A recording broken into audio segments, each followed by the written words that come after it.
তোমরা দেখাই TET two সার্টিফিকেটটা, যে তোমরা যখন টেট এক্সাম কোয়ালিফাই করবো তখন টিআরবিটি থেকে তোমাদের এরকম একটা সার্টিফিকেট দেওয়া হইব। সেটি হচ্ছে টেট টু।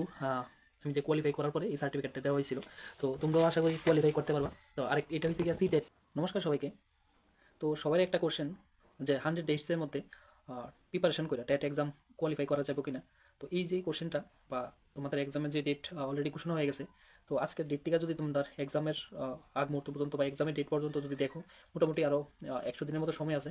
ওই সময়ের মধ্যে প্রিপারেশন করা, বা এখনের যে কম্পিটিশন, বা এখন যে পরিমাণে ক্যান্ডিডেট এক্সাম দিব, তো সেই কম্পিটিশনে নিজেরা দাঁড় করে সেটা এক্সাম কোয়ালিফাই করাটাকে সম্ভব কিনা, বা এক্সামের যে 90 যে কাট অফটা বা 90 যে কোয়ালিফাইং মার্কটা, সেটাও তোলা সম্ভব কিনা। কারণ কি 2015 16 17 বা 18 যে কোশ্চেনগুলো হইতো, কিন্তু এখন সময়ে কোশ্চেনের লেভেল দিনকে দিন অনেকটাই হাই হইতেছে।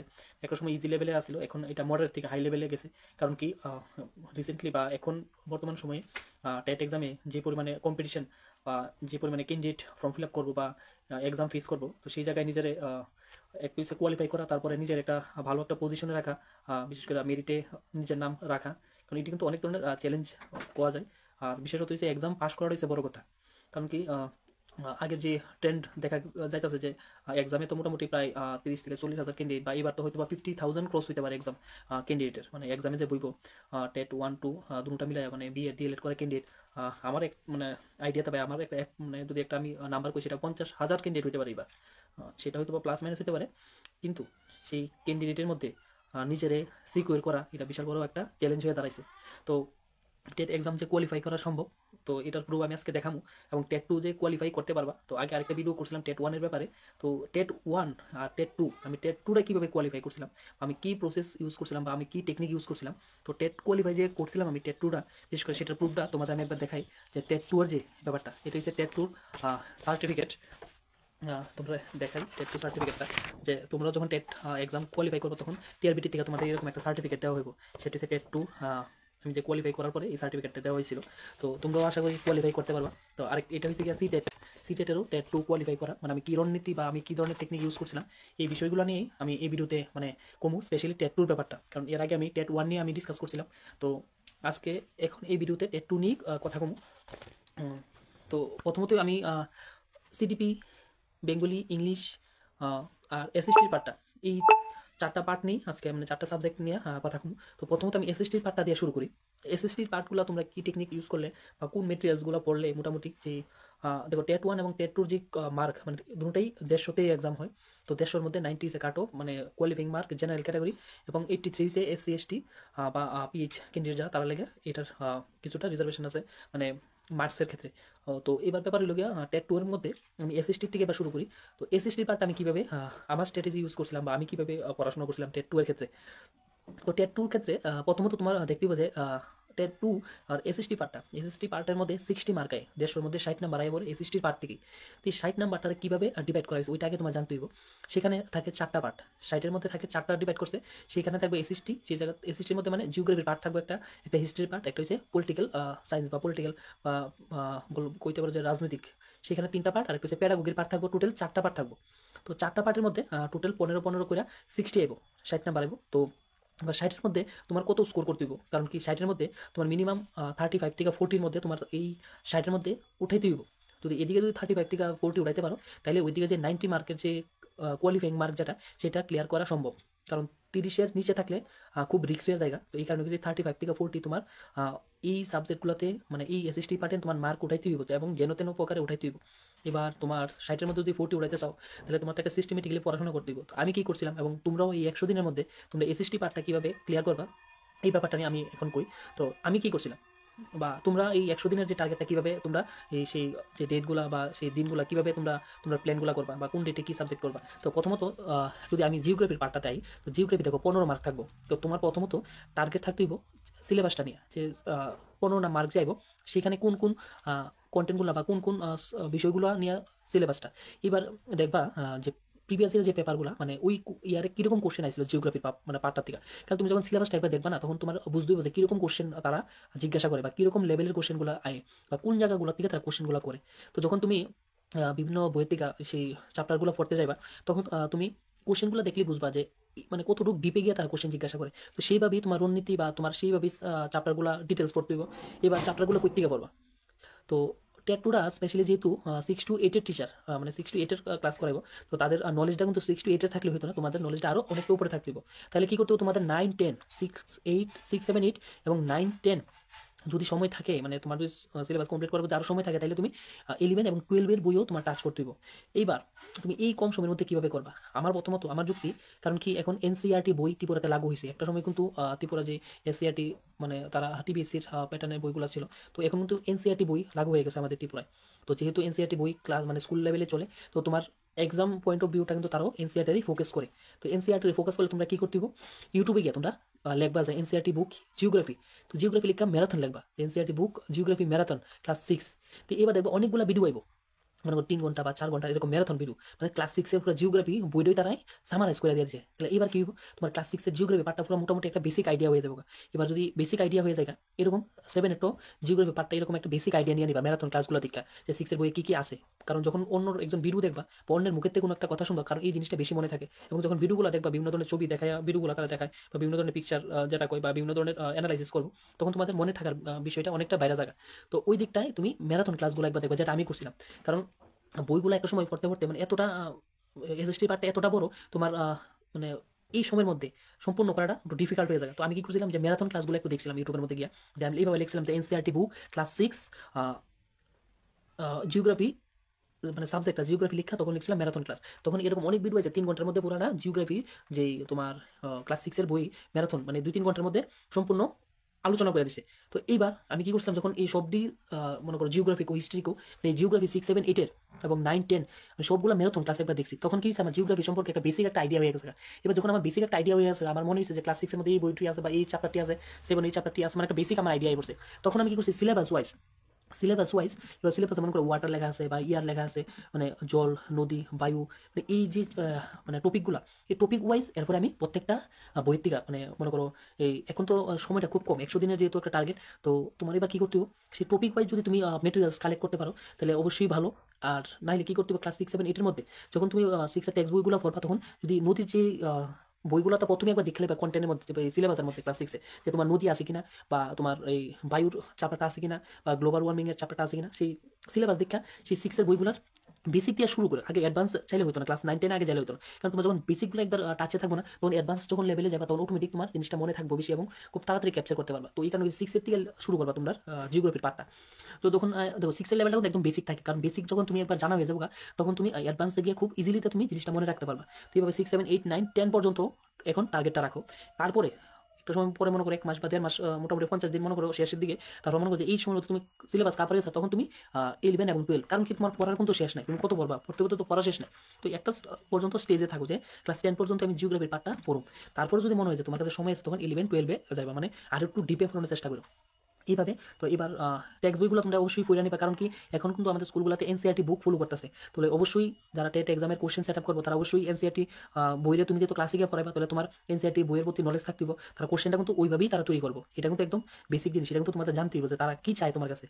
তো জিওগ্রাফিটা এইভাবে শুরু করবো। আর জিওগ্রাফি পড়ার প্রথমেতে আমি একটা কয়ে দিই, তোমাদের জিওগ্রাফি যে ম্যাপ সম্পর্কে তোমার আগে আইডিয়া করবা। যদি গুগল তোমার মোবাইলে গিয়া ম্যাপ খুললা, তোমার আগে ইন্ডিয়ার ম্যাপটা একটু ভালোভাবে দেখে নেবা, ম্যাপের মধ্যে কোন জায়গায় কোন স্টেটগুলো আছে, কোন স্টেটের মধ্যে কোন শহরগুলো পড়ে, কোন নদীটা কোন জায়গাতে আছে, একবার ম্যাপ যদি তোমার মাইন্ডে একবার খেলাতে পারবা, ওয়ার্ল্ডের ম্যাপটা যদি একবার তোমার মাইন্ডে লয়ে করতে পারো, যে এই জায়গাতে দিল্লি আছে, এই জায়গাতে কাশ্মীর আছে, এই নিচে যাইলে তামিলনাড়ু পাওয়া যাবে, এদিকে যাইলে মনে করো অন্ধ্রপ্রদেশ বা এই নিচে যাইলে কেরালা, এরকম যে একটা ম্যাপ করলে তোমার মাইন্ডের মধ্যে, তখন জিওগ্রাফি সাবজেক্টটা একদম ইজি হয়ে যাবে।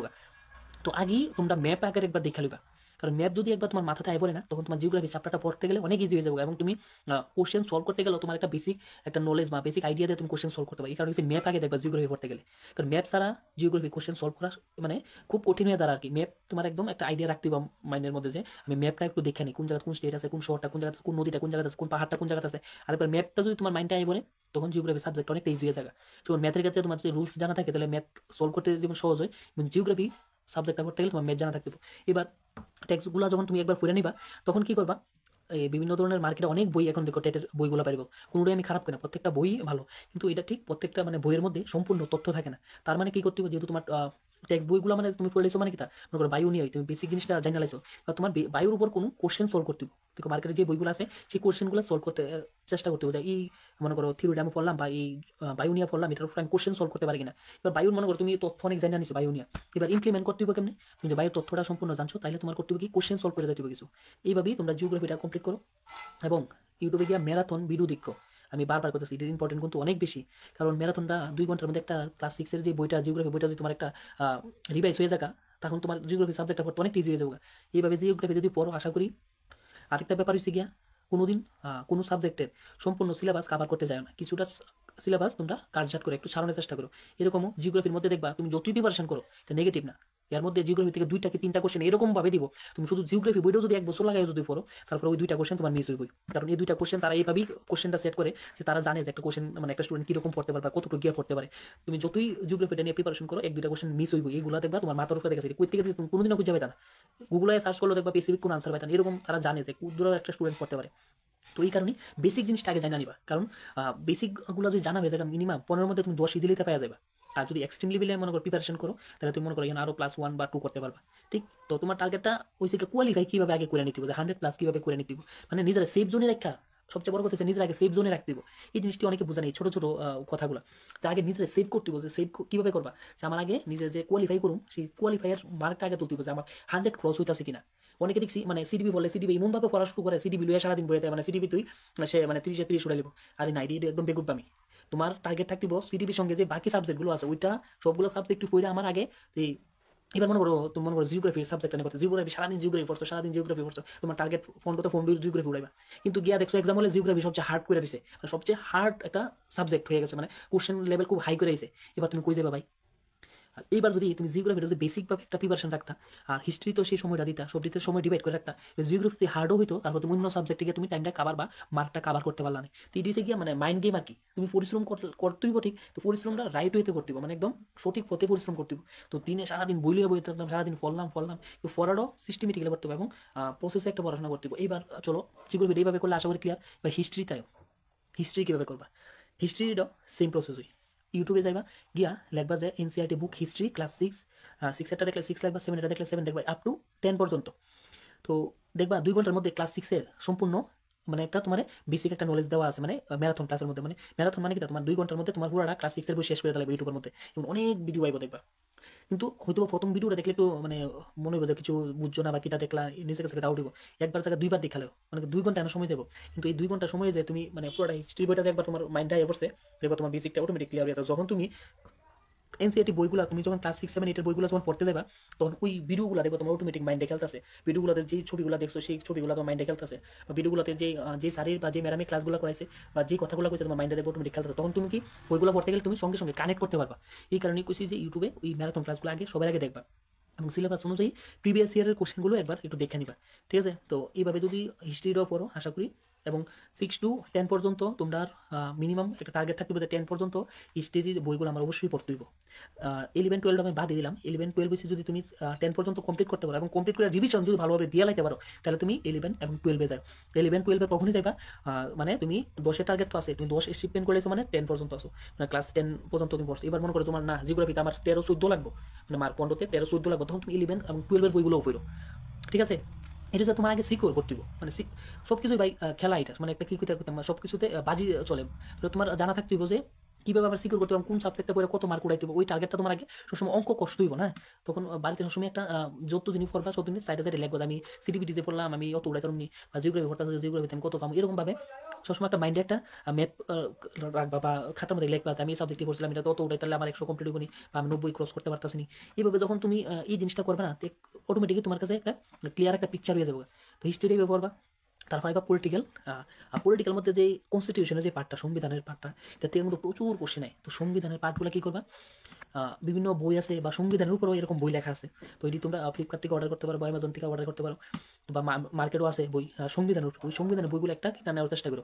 বিভিন্ন ধরনের ধারাগুলা বা বিভিন্ন যে কনস্টিটিউশনের যে যতগুলো পার্ট আছে সবগুলো পার্ট কোন ধারাতে কি লেখা আছে, সংবিধানের মৌলিক অধিকার কয়টা, এটার ভিতরে 6টার ভিতরে কী কী লেখা আছে।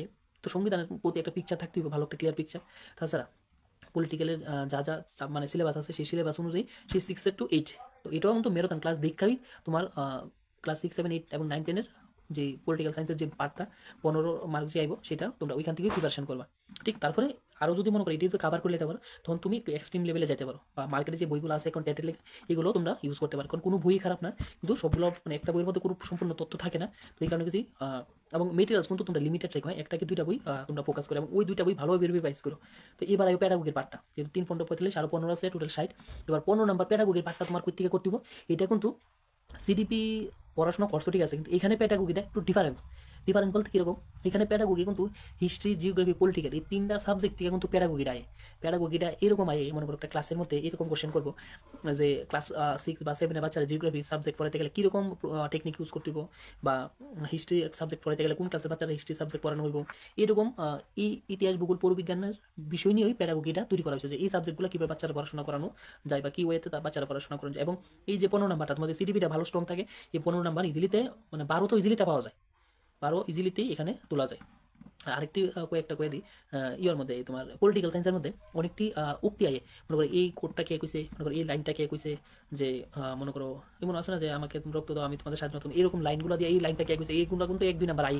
ঠিক আছে, তাহলে সবগুলো সাবজেক্টই টাচে থাকতে হবে, কারণ কোনো একটা সাবজেক্টে স্ট্রং হলে হয়তো না, সবগুলো সাবজেক্টই মিনিমাম একটা 20+ স্কোর সবগুলোতে করতে হবে, তাইলে তোমার 90 কি 100-এর স্কোর যে নাম্বারটা ওইটা তুমি ক্রস করতে পারবা। কারণ 150-এর মধ্যে 90 তোলাটা কিন্তু এতটা ইজি না। অনেকে কয় যে 2 মাস 3 মাস পড়লে হয়ে যাবে, কিন্তু না, পড়লে হইব, কিন্তু সিস্টেমেটিক্যালি পড়তে হইব। তো এইভাবে এসএসটি পার্টটা পড়লে আশা করি 60-এর মধ্যে তোমাদের 40 ইজিলিতে উঠানো সম্ভব। এরপরও যদি প্লাস মার্কটা ওইটা লাগে তোমার একটু আলাদা আর একটু টেকনিক ইউজ করতে, আর একটু তোমার টাইম দিতে হইব। তুমি যে চ্যাপ্টারটি পড়ছো আর একটু ডিপলি পড়তে হইব, যেন ওই যে মার্কগুলো যে আমি কইছিলাম যে 10-15-এর মধ্যে 10 টার্গেট আছে, আর বাকি যে 5 নাম্বার ছাড়ে দিয়ে রাখছো ওইগুলো লাগে কিন্তু আর একটু আপার লেভেলে যেতে হইব। মনে করো 11-12-এর বইগুলো পড়তে হইব, বা মনে করো বায়ুকো, জলকো বা গ্লোবাল ওয়ার্মিং আর একটু ডিটেলস করে নিতে হইব। তাহলে মনে করো ওইখানে আরো 1-2 করে যদি প্লাস করতে পারো তাহলে 45 কি 50-এর মধ্যে আই করতে পারবা, এবং 50 তোলাটাও কিন্তু মানে অসম্ভব না, এটাও সম্ভব। ঠিক আছে, এসএসটি পার্টটা এইভাবে করবা টেট 2 এর ক্ষেত্রে।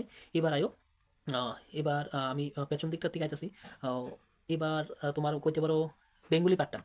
বেঙ্গলিতে তুমি 30-এর যে মার্কে মানে এক্সামটা হয় 30 আয় বেঙ্গলি পার্টটা থেকে, মানে বাংলা বিষয় থেকে। তো বাংলা বিষয়টা 30-এর মধ্যে তোমার 20 কি 25 কারণ উঠাইতে হইব, কারণ কি তোমার দেখো প্রত্যেক বছর আমি একটা আবার ট্রেন্ডিং দেখছি, মনে করো যদি ইংলিশ যদি ইজি করে তাহলে বেঙ্গলির পার্টটা খুব টাফ দেয়, মানে একটু খুব হার্ড লেভেলে যায়। এরকম কোনো না কোনো একটা সাবজেক্ট দেখো খুব হার্ড করে তারা। এবং হার্ড বলতে কিরকম, মনে করো বেঙ্গলি হই, হ্যাঁ বেঙ্গলি মনে করো গ্রামার পার্টটা একটু ইজি করে দিয়া সাহিত্য পার্টটা একদম মানে খুব ভিতর থেকে জিজ্ঞাসা করবো। আর যে মনে করো প্রশ্নগুলো ইজি করবো ওইগুলো একটু ইজি করবো, মনে করবো যে কেউ যদি 1 মাস পরে সেই কোশ্চেনগুলো পারতে পারে, কিন্তু 8 থেকে 10টা নাম্বার কোশ্চেন এরকম দিব যে এই কোশ্চেনগুলো সবাই পারে, কম বেশ সবাই আনসার করতে পারে, কিন্তু বাকি যেই 30-এর মধ্যে যে আর বাকি 20টা কোশ্চেন ওইটা কিন্তু এক্সট্রিম লেভেলে হার্ড দেয়। কারণ তারা বুঝে যে একটা স্টুডেন্টকে কীভাবে আটকানো যায়, একটা স্টুডেন্টে প্রত্যেকটা স্টুডেন্টের স্ট্র্যাটেজি কীরকম, এবং তারা যারা কোশ্চেন সেট আপ করে দেখো 50-60 হাজার এক্সাম দেয় ঠিক, তো কোয়ালিফাই এত কম কেন করে? সবাই তো পরীক্ষা দিয়ে কোয়ালিফাই করার লাগে না, পাস করার লাগে, কিন্তু তারপরে কেন করতে পারে না? মানে তারা যে এক্সাম যে কোশ্চেনগুলো যে সেট আপ করে, তারা যখন কোশ্চেন সেট আপ করে তারা তখনই বুঝতে পারে যে কীরকম কোশ্চেন মানে স্টুডেন্ট তারা সিলেক্ট করবো, বা কীরকম মানে স্টুডেন্টে তারা কোয়ালিফাই করাইবো, কারণ ওইরকমভাবেই তারা কোশ্চেনটা সেট আপ করে। তো ওই কারণেই কিছুটা তোমার মানে প্ল্যান ওয়াইজ করতে হবে, শুধু পরিশ্রম করলে হতো না, টেকনিক ইউজ করতে হবে তোমার। তো এইবার চলো বেঙ্গলিটাই, এবার বেঙ্গলি পার্টটা হয়েছে গিয়ে তোমার সাহিত্যর পার্টটা তোমার খুব ভালোভাবে স্ট্রং হইতে হবে, কারণ সাহিত্য হয়েছে গিয়ে সাহিত্যর পার্ট থেকে যেন কোনোভাবে মিস নাই, এবং সাহিত্যর পার্টগুলো খুব ভালোভাবে রিভাইজ দিবা, খুব ভালোভাবে। কারণ সাহিত্যগুলো এরকম তোমার ফলো দেবে একটা সময় মনে থাকে না, কিন্তু এটি একমাত্র উপায় হচ্ছে এটি বিভিন্ন ধরনের গল্পের আকারে পড়তে হবে, কারোর সঙ্গে মিলাইয়া পড়তে হবে, মানে কোনো একটা লিঙ্ক করে করে সাহিত্যগুলো পড়তে হবে। কারণ কি মনে করো কাজী নজরুল ইসলামিক বা সে মনে করো আরও কত সুকুমার রায় আছে, এরকম যারা আছে কবিরা, তারা গুলা বিভিন্ন কিছুর সঙ্গে মিলাইয়া তোমরা পড়ো, তাহলে তোমরা মনে থাকবো বিষয়টা। ঠিক আছে, তো আর যখনই পড়বা বিভিন্ন বই থেকে রেফারেন্স লিয়ে পড়ো, মনে করো উইকিপিডিয়ার রেফারেন্স করবা। তো উইকিপিডিয়ার রেফারেন্স করলে কি হইব, উইকিপিডিয়া তোমরা রেফারেন্স করবা। আর বা মার্কেটে যে বইগুলো আছে ওইগুলো থেকেও তোমরা সাহিত্য পাঠটি আলাদা একটু জেরক্স করে সাহিত্য পাঠ আলাদাভাবে রেডি করো, কারণ যখন তুমি প্রিপারেশন মানে রিভিশন করবা তখন সাহিত্য পাঠগুলো আলাদাভাবে রিভিশন করো। আমি অনেকে দেখছি সাহিত্য পড়তেছে আবার বিপরীত শব্দ পড়তেছে, বাক্য রচনা মানে সন্ধি বিচ্ছেদ পড়া হয়তো একসাথে পড়তেছে, এরকম ভাবে হইলে হইতো না। যখন তুমি সাহিত্য পাঠটা পড়বা শুধু সাহিত্য পাঠটাই পড়বা, মানে এবার মনে করো সাহিত্য রিভিশন করবা, আজকে 2 ঘন্টা লাগুক 3 ঘন্টা লাগুক 5 ঘন্টা লাগুক, আমি সাহিত্য পাঠটা রিভিশন করি, আমি এই বাংলাটা শেষ করুন, মানে এরকম টার্গেট করে করতে হবে। যেদিন গ্রামার পাঠটা করবা মনে করি সন্ধি বিচ্ছেদ করতেছো, বিপরীত শব্দ করতেছো, সমাস করতেছো, এই 3টা পাঠই একসঙ্গে কন্টিনিউ করে রাখবা, যতক্ষণ পর্যন্ত বিপরীত শব্দ সন্ধি বিচ্ছেদ এইগুলো ক্লিয়ার না হইব। একসঙ্গে 8টা 10টা টপিক লইতে যাও না, তাহলে কি হইব, কারণ তোমার টেটে যে পড়াটা মানে টেটের পড়ার যে দাসটা, তুমি কোনো একটা সাবজেক্ট এক্সপার্ট মানে ভালোভাবে যদি নলেজ না নো, কারণ এক্সাম হলে গিয়ে কোশ্চেন সলভ করা সম্ভব হয় না। তো তো এই কারণে কইছি যখন যে বিষয়টা পড়বা সেটা একদম কমপ্লিট করার পরই নেক্সট আবার আরেকটা মনে করো টপিকে ধরবা, কারণ একসঙ্গে 8-10টা টপিক ধরে লাইছো কোনোটাই ভালোভাবে সামাইজ দিতে পারছো না। এবার মনে করো তুমি 10টা টপিকে পড়ছো কিন্তু 10টা টপিকে ভালোভাবে প্রিপারেশন নিছো না। এবার ভালোভাবে প্রিপারেশন না নেওয়াতে কি হয়েছে, মনে করো 10টা থেকে 10টা টপিক থেকে আইলো কিন্তু কোনোটাতেই ভালো তোমার নলেজ নাই, তাহলে কিন্তু 10টাই ভুল হইব। এবার মনে করো 10টা থেকে তুমি 5টা টপিক পড়ছো, খুব ভালোভাবে পড়ছো, তো 5টা থেকে ফার্স্ট আইছে কিন্তু 5টা থেকে তুমি ফার্স্টাই দিতে পারবা। তো এই কারণে কইছি যে টপিকগুলো ধরবা খুব ভালোভাবে ধরবা, কিন্তু টপিক লিমিটেড রাখো দরকার বলে। তুমি দরকার 20টা টপিক পড়তেছো না, তো 20টাতে কমে দরকার 15টা করো, কিন্তু 15টাতে করবো 15টা একদম পাক্কা হইতে হবে। কারণ 15 থেকে যেন আইলে যেন আমার নাম্বার মিস যেন না হয়। এবার তুমি মনে করো 20টা দিতে বললা, 20টা টপিক কিন্তু 20টা টাইম দিতে পারছো না, সেভাবে 20টা ভালো প্রিপারেশন করতে পারছো না। তাহলে এবার কি হইব, 20টা টপিক মনে করে পড়ে নিলে এবার ভালো প্রিপারেশন দিচ্ছ, এবার 20টা থেকে আইলো, এবার তোমার কি হইব নাম্বার যে মানে তোমার পাওয়ার এটা অনেকটা চান্স কমা দেবো। মানে এটা করতেছে যে সিউরিটি হইতে হবে যে আমি কোন চ্যাপ্টারটা পড়ুম কোনটা করতাম না। তো সিলেবাস দেখে এটা তোমার ডিসাইড করে লইতে হবে কোনটা সারুম আর কোনটা পড়ুম।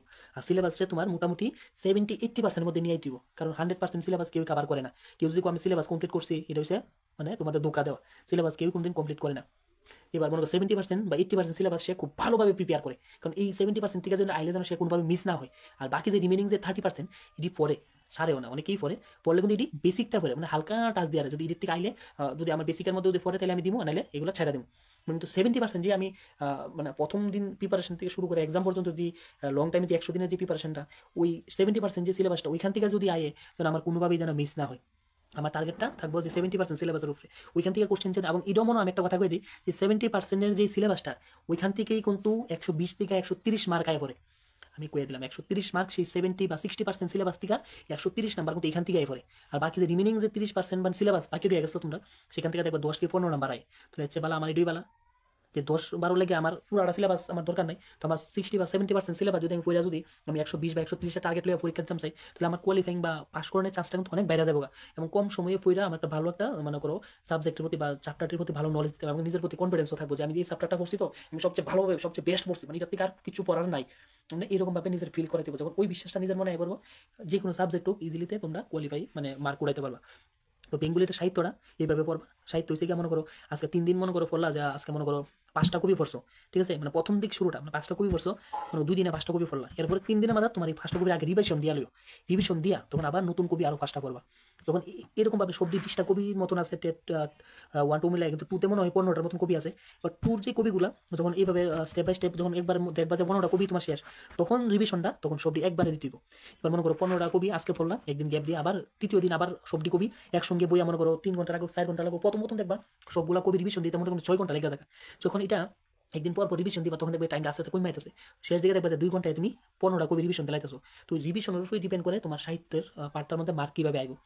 এবং কবির প্রত্যেকটা ইনফরমেশন তাই জন্ম তারিখ, ওনার ফেমাস ফেমাস যে পোয়েমগুলা বা গল্পগুলা লেখছে বা বিভিন্ন ধরনের উপন্যাস লেখছে, ওইগুলো কিন্তু তোমরা ওইগুলোতে ডেটগুলো একটু মনে রাখো এবং সেই জায়গাগুলার সেই ক্যারেক্টারগুলার মনে রাখো যে গীতাঞ্জলিতে কার ক্যারেক্টার আছে বা মনে করো বনফুলে কার ক্যারেক্টার আছে, এইগুলো কিন্তু এক্সামে এখন জিজ্ঞাসা করে। কারণ কি তারা জানে যে রবীন্দ্রনাথ গীতাঞ্জলি লেখছিল সবাই জানে, কিন্তু গীতাঞ্জলির মধ্যে কোনো ক্যারেক্টার নিয়ে যদি লেখা হয় সেটা কিন্তু সবাই জানে না। তো এখন কোশ্চেনগুলো তারা এইগুলোর থেকে দেয়, কারণ দেখছে যে একটু ভিতরে গেলে স্টুডেন্টে আটকে যেতেছে, মানে কোশ্চেনটা যদি একটু ভিতর থেকে করে। এমনও দেখা গেছে যে মনে করো বনফুলে যদি কারো ক্যারেক্টার থাকে সেই ক্যারেক্টারটা রোল কে নিবাইছে এরকমও তারা জিজ্ঞাসা করে। কিন্তু এখনের যে কোশ্চেনগুলো দেখি আমি যে মানে খুব এক্সট্রিম লেভেলে গেছে এখনের টেট এক্সামটা, মানে খুব মডারেট থেকে হাই লেভেলে এখনো কোশ্চেনগুলো হইতেছে। কারণ কি না তোমরা নিজেই দেখতেছো 50,000 ক্যান্ডিডেট 40,000 ক্যান্ডিডেট এক্সাম দেয়, শুধু 300 কোয়ালিফাই করে, মানে এটার মধ্যে কোনো একটা ব্যাপার আছে না। কেন কোয়ালিফাই করতে পারে না? সবাই তো প্রিপারেশন করি পরীক্ষা দিতে চায় কিন্তু তারপরে কোয়ালিফাই করতে পারে না, কিন্তু এক্সামের প্যাটার্নটাই সবাই ধরতে পারে না। এক্সামের প্যাটার্নটাই অনেকেই বোঝে না যে এক্সামের যে 90 বা 100 মার্ক কীভাবে তুলতে হইব। এইভাবে যদি বেঙ্গলিটা এবং ব্যাকরণের পার্টটা যে ব্যাকরণের পার্টটা তোমরা কী করবা, মনে করো 15টা কি 16টার মতন মনে আছে ব্যাকরণের এই টপিক আছে, মনে করো সন্ধি বিচ্ছেদ কো, বিপরীত শব্দ কো, মনে করো সমাস কো বা শুদ্ধ রূপ কো, এই যে ধ্বনি কো, বিভিন্ন ধরনের আছে। তারপরে তোমার গ্রামার পার্টটা আমি কইলে আগে। তো গ্রামার পার্টটার মধ্যে কি করবা, যদি দেখো 15টা টপিক তুমি ভালোভাবে প্রিপারেশন করতে পারবা তাহলে 15টা টপিক গ্রামার পড়ো, নাহলে এটা থেকে কিছু ছাঁটাই করে আনো। যদি তোমার মনে হয় যে সমাজ তুমি এক্সাম হলে গিয়ে তুমি সলভ করতে পারতে না, তাহলে সমাজটা প্রথম দিন থেকে বাদ দিলাও, মানে তোমার প্রথম দিন থেকেই সমাজ টোটালি আউট করে দিচ্ছে। আমি সমাজ পড়তাম না, প্রিপারেশন নিতাম না, সমাজ থেকে আইলে দিমু যেমনি চেনে দিমু, এক্সাম হলে লেগে মানে প্রিপারেশন লইয়া যেতাম না। তাহলে যখন এরকম 1-2টা টপিক বাদ দিলে তখন এমনিতে সিলেবাসটা অনেকটা কমে আইব এবং যেই সিলেবাসটা রিমেনিং থাকবো সেই সিলেবাসটা যখন তুমি টপিকগুলো করবা দেখবো এমনিতে তোমার কনফিডেন্স অনেকটা বেড়ে যাবে। এবার বাংলাগুলো পড়বা, আর বাংলাতে যে পেজেসগুলো আয় একদম ইজি পেজেস দেয়, এইটা একটু ডিপলি যদি একটু পড়ো আশা করি মোটামুটি ক্লিয়ার হয়ে যাবে। কারণ বেঙ্গলিটা সেরকম হার্ড লেভেল হয় না। কিন্তু এবার ইংলিশে আয়ো, এবার ইংলিশ করবা কীভাবে, ইংলিশের কম্প্রিহেনশন টেস্ট এটা যদি বাড়িতে প্র্যাকটিস থাকে তাহলে তুমি এক্সাম হলে গিয়া কম্প্রিহেনশন সলভ করতে পারবা, কারণ পেসিসগুলো যে এখন দেয় খুব মানে মোটামুটি একটা ভালো লেভেলের পেসিস দেয়। এটি স্কুল লেভেলে যে মাধ্যমিক বা 12-এ যে আমরা বোর্ড এক্সাম দিয়েছি যে কম্প্রিহেনশন এসব কিন্তু না, যে প্রশ্ন করলাম উত্তর উপর থেকে খুঁজে বাই করলাম এরকম পেসিস এখন আর আয় না টেট এক্সামে। এখন কিন্তু মানে একদম পুরো পেসিজের তোমার মেইন আইডিয়াটা তোমার জানতে হবে, পেসিজটা কি নিয়ে লেখা হয়েছে, এবং পেসিজটা পুরো যদি তুমি আন্ডারস্ট্যান্ডিং করতে পারো তাহলে তাইলেই কিন্তু তোমার পেসিসগুলো সলভ করতে পারবা। এবং পেসিজের মধ্যে তোমার 5টা প্রশ্নই থাকে, এর মধ্যে একটা সিনোনিমস থাকে বা অ্যান্টোনিমস থাকে, বাকি যে 4টা প্রশ্ন থাকে ওইটার মধ্যে দেখবা 3টা দেখবা ওই পেসিস কইরা বা প্রশ্ন খুঁজছে আগে পেসিস থেকে উত্তর খুঁজে বাই করলে যা, আর একটা এমন কোশ্চেন থাকবো সেই পেসিসটা তোমার মেইন আইডিয়াটা জানতে হবে বা পেসিসের থিঙ্কিংটা বা পেসিসের আন্ডারস্ট্যান্ডিং বা মূল জিনিসটা কি, ওই জিনিসটা পেসিসটা জানলে তুমি ওই কোশ্চেনটি সলভ করতে পারবা। তো এর মানে কি ওই কোশ্চেনটা তোমরা সারানোর চেষ্টা করবা, কারণ আমি এমন দেখছি একটা প্রশ্ন সলভ করার লেগে অনেকে একটা পেসিসের 2-3 বার পড়ে। আরে কম্পিটিটিভ এক্সামে একটা পেজে তুমি 2 বার পড়ুন বা 3 বার পড়ুন মানে এটা কি একটা খানা কথা নেই? পেজেস 2 বা 3 বার পড়ুন মানে এক পেজে তুমি 10 মিনিট সময় দিলাইছো, আর কম্পিটিটিভ এক্সামে 10 মিনিট একটা পেজে সময় দেওয়া মানে এটা কত বেকুববামি, মানে এটা আমি নিজে কইয়া তোমরা বুঝাইতে পারতাম না। একবারে পড়া পেজ সলভ করার সবসময় চেষ্টা করে, কিন্তু বাড়িতে ঠিক আছে তুমি 2-3 বার পড়লা, কিন্তু বাড়িতে একটা সময় একবারে মানে একবার পেসিস পড়া যেন কোশ্চেনগুলো সলভ হয় এরকম তোমরা একটা আন্ডারস্ট্যান্ডিং বই দিব। এবং পেসিস সলভ করতে গেলে স্কিপ বা স্কিম জিনিসটা স্ট্রিক্ট বা স্কিমিং, স্কিপ তো হইছে লাইন বাদ দিয়া যাও না, কিন্তু টেট এক্সামে লাইন বাদ দিয়ে গেলে হইতো না, স্কিমিং করে দিব। লাইনটা পড়বা ঠিক আছে, কিন্তু খুব ফাস্ট করে দিতে হইব এবং একবারে পড়া সেই লাইনটার আন্ডারস্ট্যান্ডিং করতে হইব, কারণ আন্ডারস্ট্যান্ডিং যখন আই পড়বো একবার লাইনটা একবার পড়লই তখনই তুমি কোশ্চেনগুলো সলভ করতে। আর একটা লাইন যদি তোমার 2-3 বার পড়ানো লাগে ভাই কাম শেষ, দেখবা এক পেজে 5 নাম্বার লেগে দেখো 10 মিনিট শেষ আমি শেষ করে লেছো, কিন্তু সব বিষয়ে টাইমের খেলা। মানে এইটা একটু এক্সট্রা টাইম কথা কয়ে দিই। তো মানে 30-এর লাগে 30 মিনিট দিলে, একটা লাগে 1 মিনিট দিলে তোমার ওইদিকে গিয়া ওএমআর ফিল আপ করার সময় পেতে না। এই জন্য কিছু বাড়িতে প্র্যাকটিস করার বাড়াও, কম্প্রিহেনশন টেস্ট বাড়িতে সলভ করো। এবার গ্রামারটাও সেম, গ্রামার মনে করো এমন 10-12টা টপিক আছে গ্রামারে, তো 10-12টা টপিক থেকে কি করবা 2-3টা টপিক আগেই বাড়ি থেকে ছাঁটাই করে দাও, যে টপিকটি মনে হয় যে তুমি এক্সামে গিয়ে সলভ করতে পারবা, এই টপিকটি তুমি ভালো মানে মোটামুটি ল্যাঙ্গুয়েজের উপরে বিভিন্ন যে মার্কেটে বই আছে এটির মধ্যে প্যাডাগোগির পার্টটা সেরকম করে না, সাবজেক্টের প্যাডাগোগি যে আয়ে এটি মোটামুটি একটা হালকা একটু টাচ দিয়ে গেলে প্যাডাগোগি কোশ্চেনটি পেরে নেবে। তাছাড়া তোমার সিডিপিতে যদি এবার আই, সিডিপিটা কীভাবে পড়বা, সিডিপিটা তোমরা যদি কেউ বাংলাতে কোশ্চেন সলভ করো বা কেউ যদি ইংলিশে সলভ করো, তো ইংলিশে লেগে আমি মনে করি ইউটিউবের মধ্যে অনেক ক্লাস দেওয়া আছে, কারণ 2টা ভার্সন থাকে, একটা বেঙ্গলি এবং একটা ইংলিশ, মানে সিডিপি সব সাবজেক্টই। আর বেঙ্গলি তো শুধু এটা যার মাদার টাং বেঙ্গলি একটা ভাষাই বাংলা, যেটা তো ইংলিশে ট্রান্সলেট হয় না, যেটা বাংলায় থাকে। সিডিপিতে 2টা কিন্তু ল্যাঙ্গুয়েজ থাকে, একটা বেঙ্গলি একটা হিন্দিতে থাকে, আর বেঙ্গলি এবং ইংলিশে থাকে। এবার ইংলিশে আমি কমু সিডিপি সলভ করানোর ক্ষেত্রে ইংলিশটা তোমরা বেশি আনসারটা সঠিক হওয়ার চান্সটা বেশি থাকে, এই কারণে সিডিপিটা ইংলিশে পড়ো। এবং সিডিপির যে প্ল্যানটা এটা আমি আর আগের ভিডিওতে আমি করেছিলাম যে সিডিপিটা কি